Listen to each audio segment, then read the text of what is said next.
guys, welcome to yet another episode of Microsoft ERP Beginners Tutorial Series.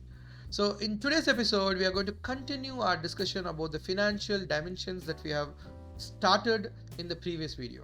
So we're going to focus about the account structure in today's video. With that note, let's get started with the topic. Hi guys, welcome back. So today's video is going to be the continuation of our previous video. In previous video we did started our discussion about the financial dimension, and we now understand what is a financial dimension, what is the financial dimension values, and what is the real business case of financial dimensions, etc. in the system. So all this we've already covered. And we've also started with the creation of our account structure, meaning we grouped our account.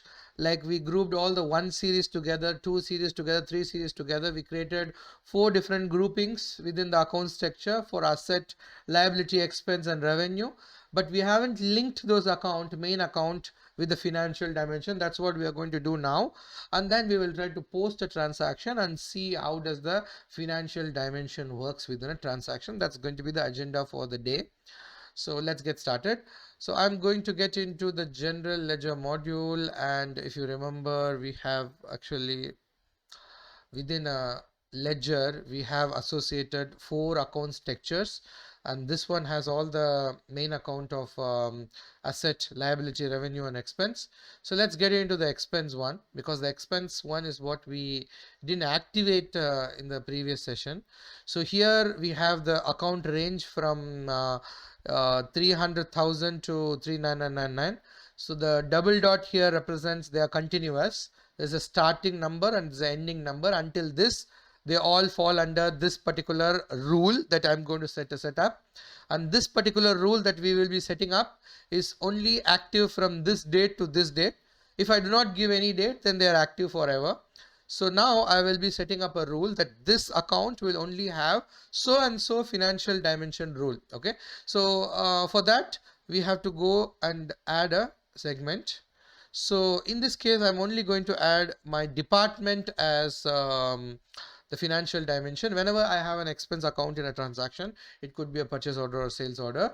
So whenever I choose it, I have to choose a financial dimension a department. I should have to choose a value to that financial dimension. Only then I will be able to proceed further. Okay. So in this case, the department is a mandatory dimension, and that's why I have an automatic asterisk symbol here. I can even make it mandatory, but we'll talk about those things a little later. We'll do a separate scenario later in this episode. For now, the department is a mandatory field to be filled when I get into the transaction. Okay. So it's as simple as that. It's nothing difficult. So once I have done that, I have to activate it. I'll make sure that it's active. Okay. At the moment, the status is draft, but I should wait until it is changed to the status active. So it's still activating, as you can see here. It's added to the batch queue. Let's wait for a while.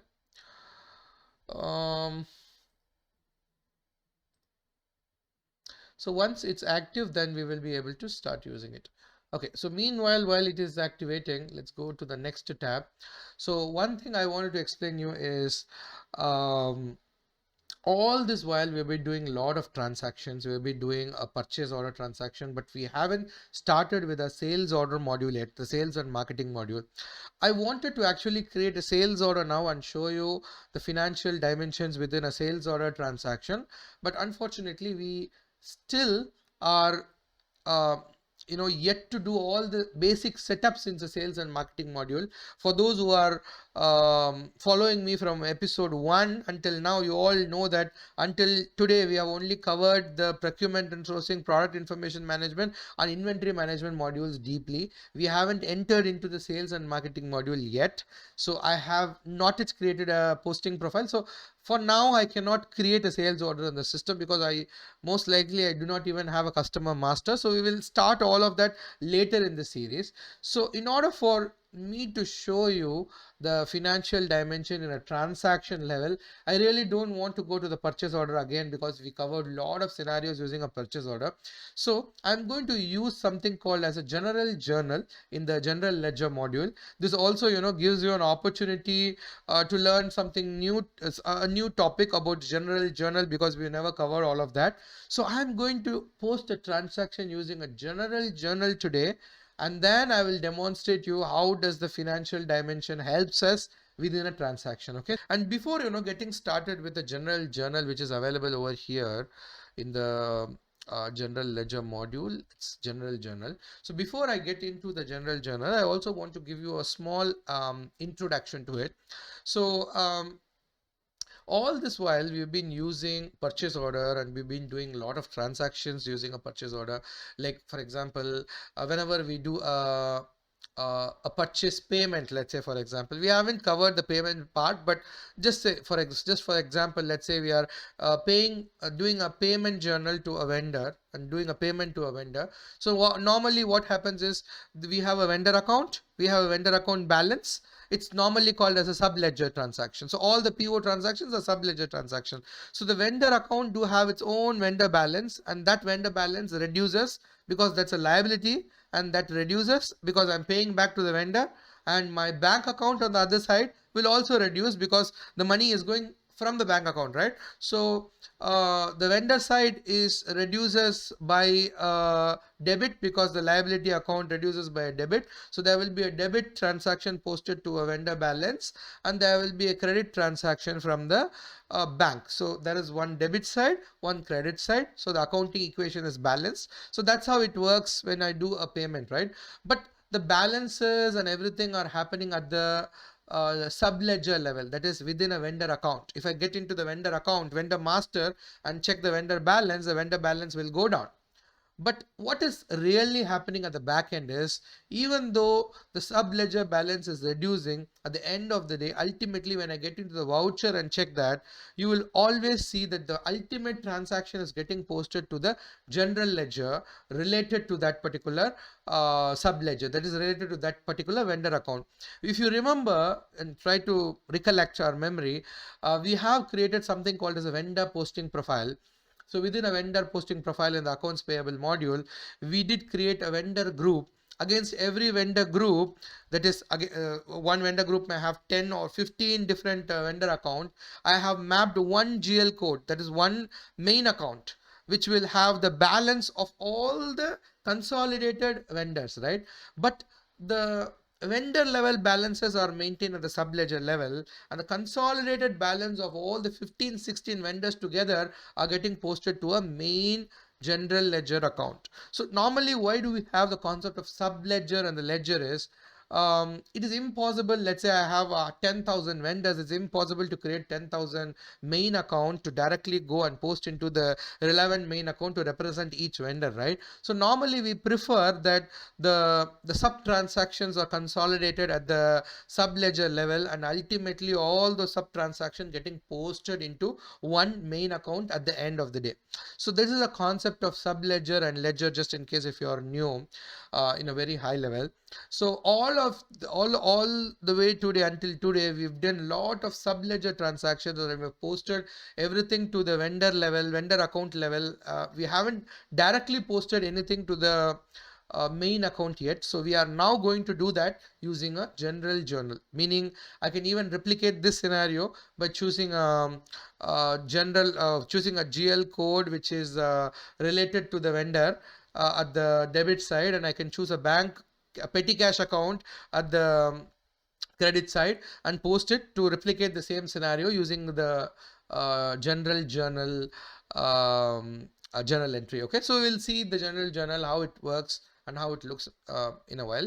So before getting started with the general journal, as usual for every journal so far, whether it's inventory, movement or transfer or whatever journal it is, first thing we do always is journal name, without which we cannot even create a journal. So for this, the journal name needs to be created at the setup section, journal names. So here, whenever I create a journal name, the journal name should be of type daily. So only those journal of type daily will be picked inside the general journal. Anything other than that will not be visible within a general journal. So I already have couple of journal created of type daily. If you try to remember when we created, I believe we have created while discussing the concept of vendor rebate.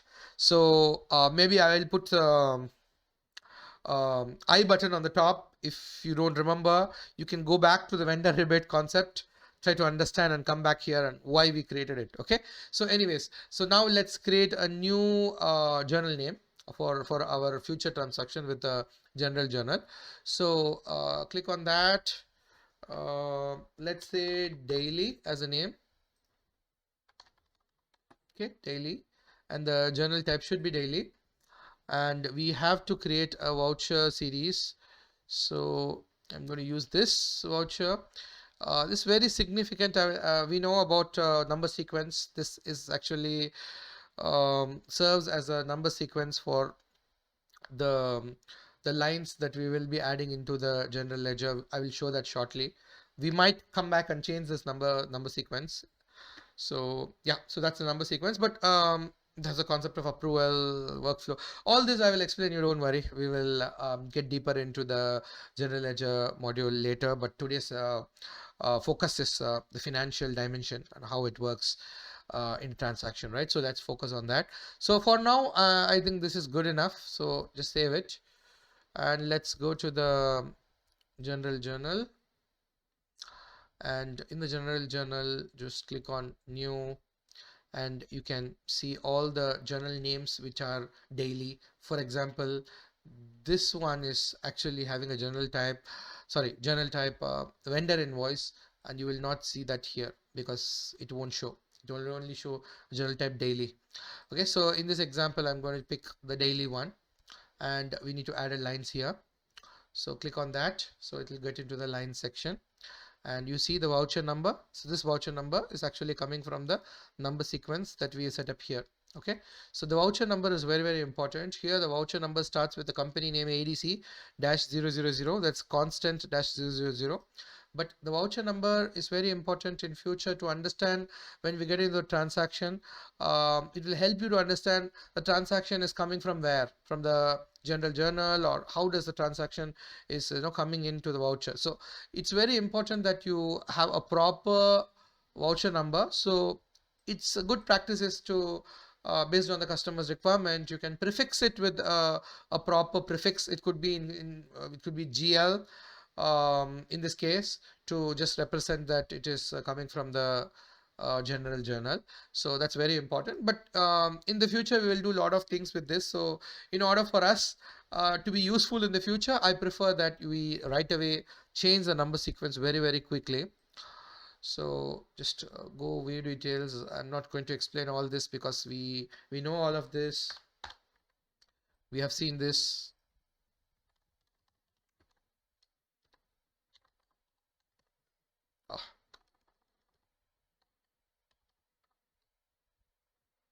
Okay, I'm going to change it to company, and it's going to be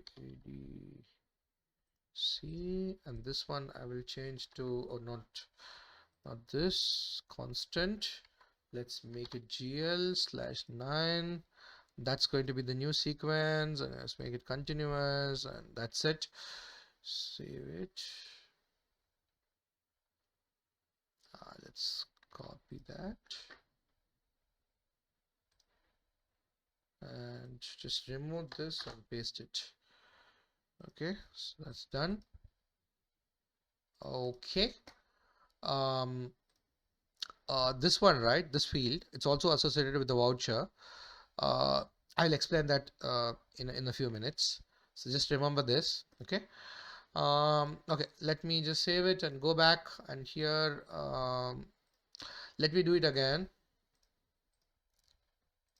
So click on new, and let's choose our daily journal, get into the line section. So okay guys, so as you see that now the voucher is changed, and it is now GL-0001 based on our new account number sequence. So Now you see that even the company name is appearing automatically here because we are creating the general journal from the ADC Motor Company. So it's appearing here.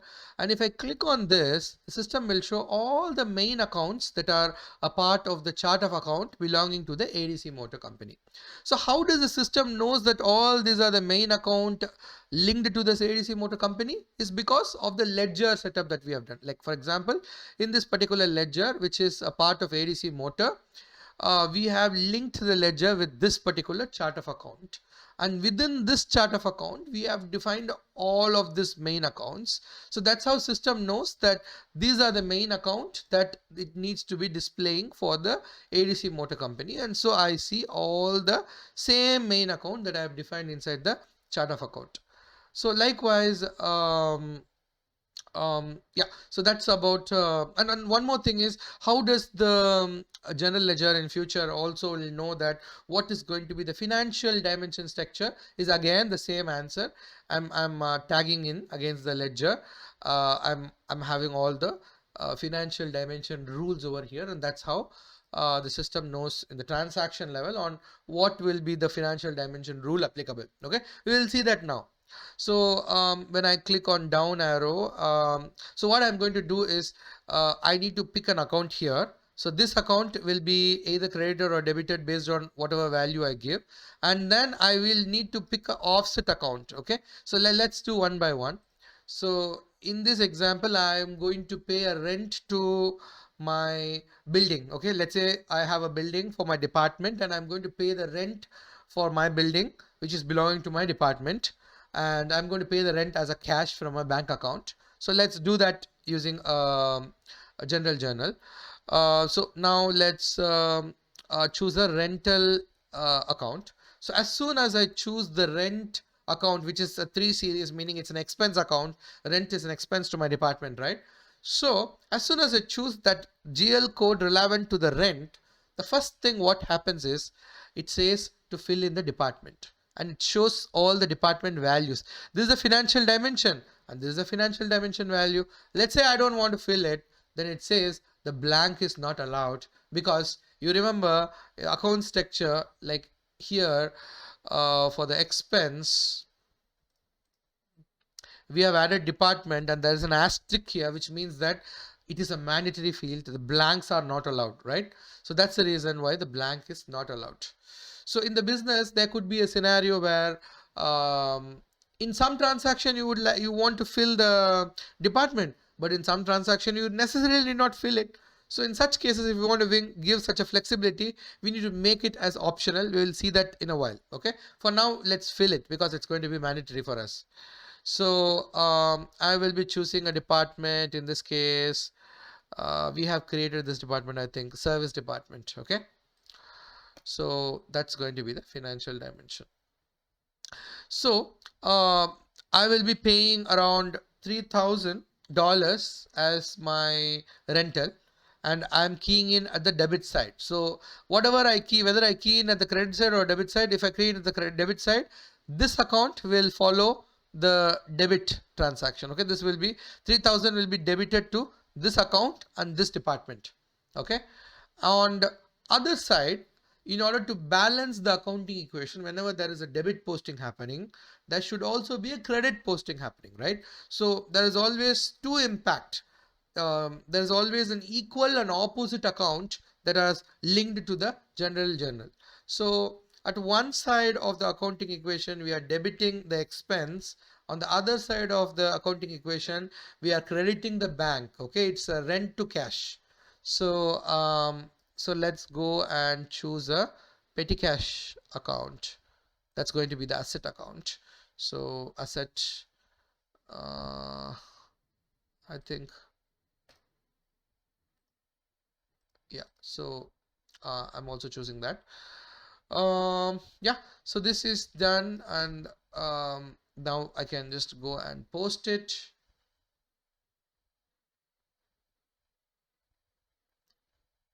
And after I post it, if I check the voucher, I will see that the rental is debited, that is, it is this, and the cash account is credited 3,000, and it also gives me the financial dimension, that is the department which is responsible. I see that the main account and the department. So as soon as I see this transaction from the voucher, I know that it has a GL prefix, so it's coming from the general journal, and I also know that this is a rental for the department service, and it's picked up from a specific main account, which is going to be my bank account cash. Okay, so that's how the financial dimension is useful. And when I get into the voucher, I easily know which department, and I can drill down the main account further to a department level to understand better about any transaction. So this is the quick example of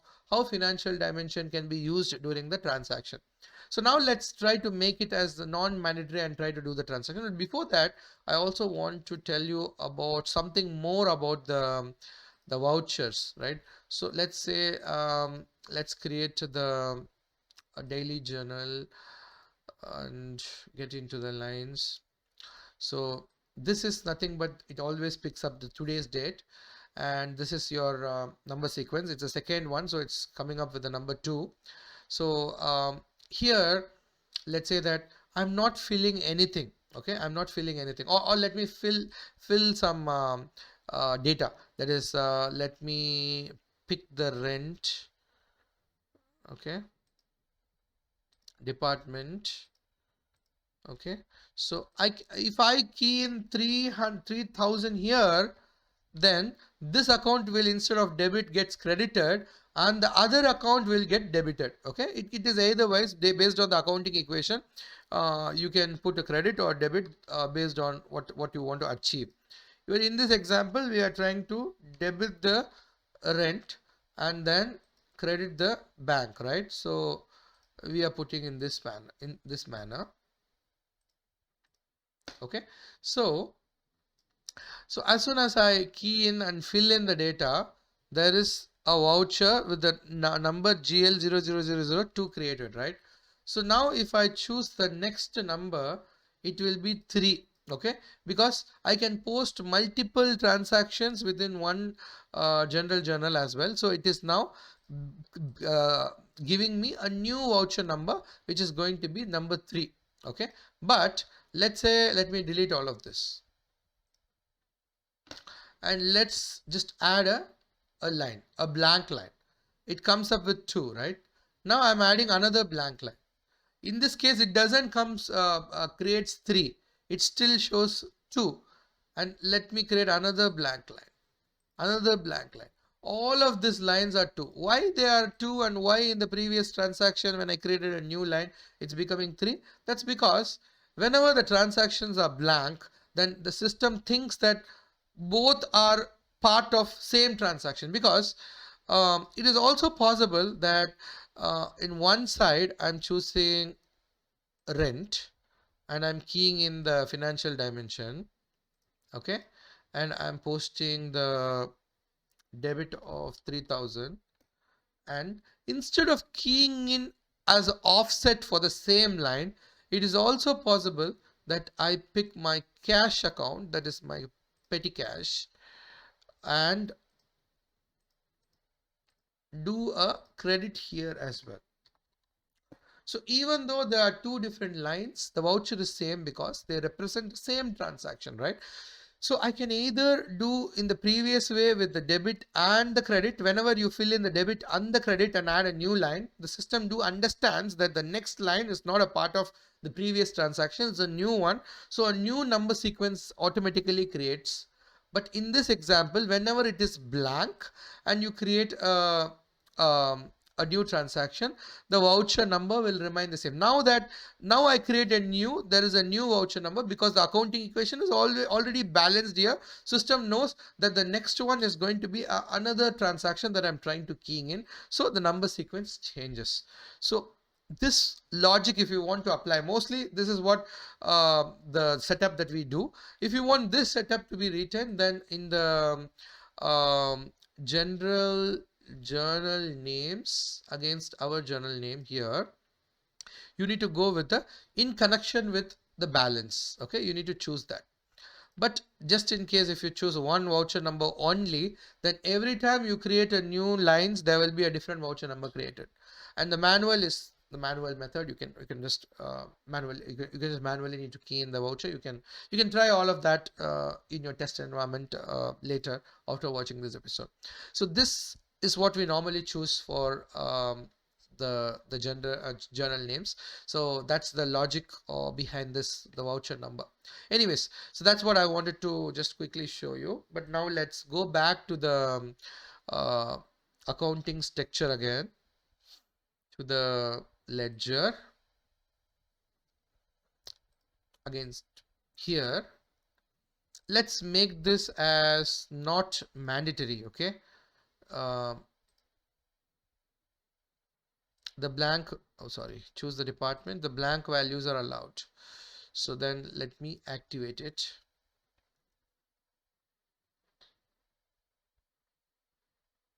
Okay, so let's say active.